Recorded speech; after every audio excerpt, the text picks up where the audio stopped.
Hey guys, what is up? Today I have another video. Today I'm gonna be talking about some little cool iOS 8 tips and tricks and how to extend your battery life, and also how to speed up your iPhone 4S or iPhone 5s. That I know that there has been many reports coming out about how it's slowed them down significantly, especially the 4S. The 4S is basically um, and they do that. I mean, they do that just to so that people are more persuaded to buying that new iPhone. But I mean, all that aside, I'm gonna show you how to speed it up. And that's a bug that I don't know why it happens.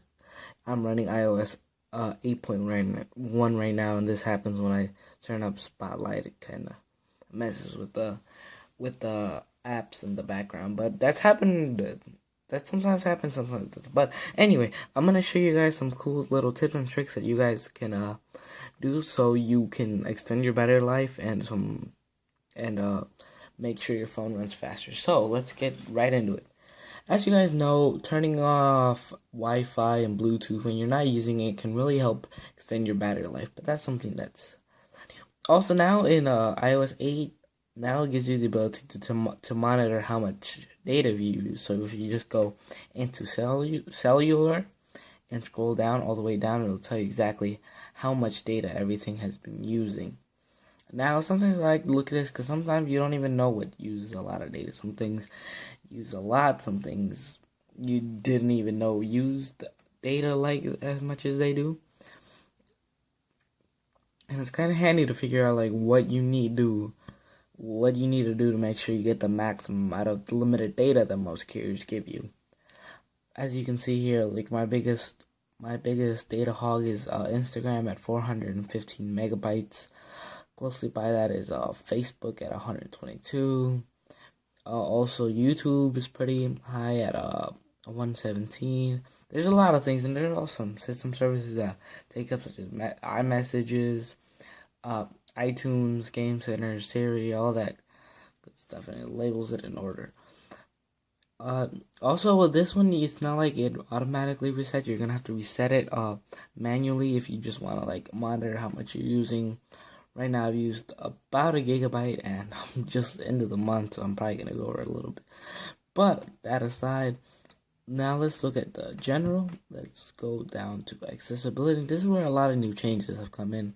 Now you have an ability. You've always had the ability to invert colors for people who can't see colors very well, but now you also have grayscale, which I don't exactly understand. Like, what is the main purpose? I guess some people can only see black and white, and I think I'm not exactly 100% sure, but I'm pretty sure it extends your battery life a little bit, just because there's not as many pixels being pushed per inch as there was if you didn't have grayscale on, and I do believe that it extends your battery life just a tad bit. Now we also have larger text.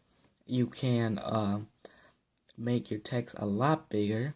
Now you can actually make it quite a bit bigger to a point where it's somewhat ridiculous. Now, see that? I think it's a little bit ridiculous how big you can make it. But you can also make it smaller. That helps with people sometimes. I feel like smaller makes your screen feel bigger, but I don't. Also, now we have the ability for bold text. I'm not going to show you guys that right now because I'll have to restart my iPhone, but it basically just makes your text a lot more bold. And also, we have bun shapes. Well, as you can see there, it just has the arrow. It doesn't actually have a shape. Now we can make it into a shape and grayscale the back of it. Also, now we have the increased contrast where you can reduce transparency. You can darken colors. It makes everything a little bit more dark. I don't know if you can quite see that, but you can definitely see it in person.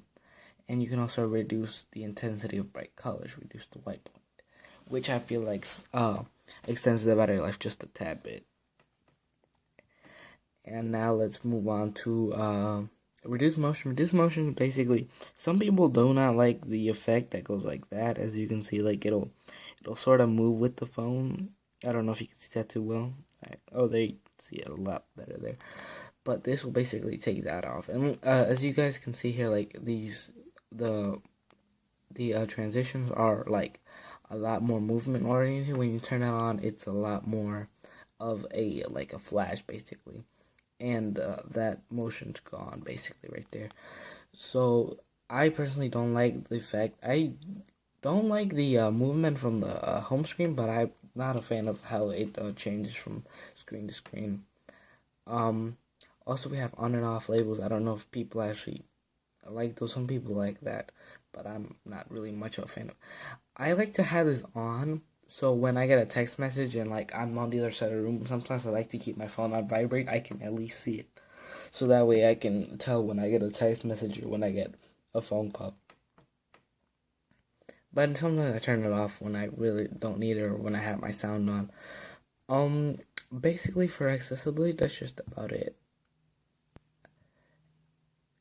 And now you have the ability to see your battery usage, so you can see exactly what has been using the most battery. Right now it tells me that Safari uses the most battery, home and lock screen, Instagram, Snapchat, Facebook, cell phone, calculator, Find My iPhone, messages, Twitter, camera, photos, so on and so forth. It actually will tell you what uses the most battery life and tells you how exactly you can extend your battery life. Now, let's move on to display and brightness. Now over here you can do that, but you can't make it extremely big. You have to go into accessibility for that. But also, I mean, the best way to extend your battery life is just to turn down your brightness. I mean, I understand that can be annoying sometimes, but I also turn off auto brightness because auto brightness will just constantly look at the ambient light and see what will be the best light for you. Also, this is some I'm surprised people didn't know this. This has been going on since iOS 6, I believe, where you can make a custom vibration. I'm not exactly sure how you do that. Vibration rapid, and you can create a new vibration. You can exactly push in, see how hard you want to break. If the harder you press, the harder it will be. But if you just lightly tap it, then I think you guys can hear that a little bit. Yeah, at the bottom you can see exactly how much the intensity was of each little press of the screen. I personally like the rapid because it's just like hey. But that's just me. Also, that's pretty much it. Let's go to privacy. Let's go to location service for a quick second.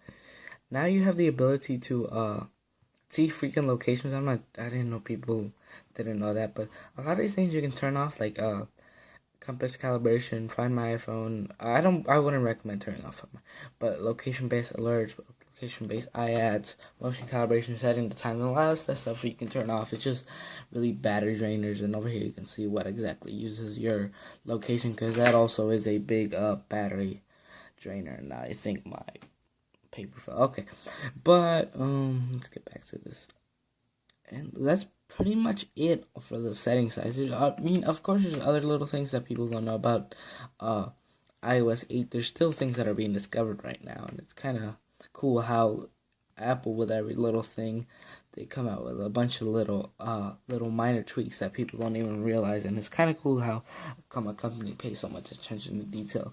Android as well, but Apple's mainly the person most reliable on that. They also, and that's about it for this video. I've talked to you guys about everything about iOS 8. I know I'm a little late, but I kind of was busy the past couple weeks doing some other stuff, so I couldn't make any videos.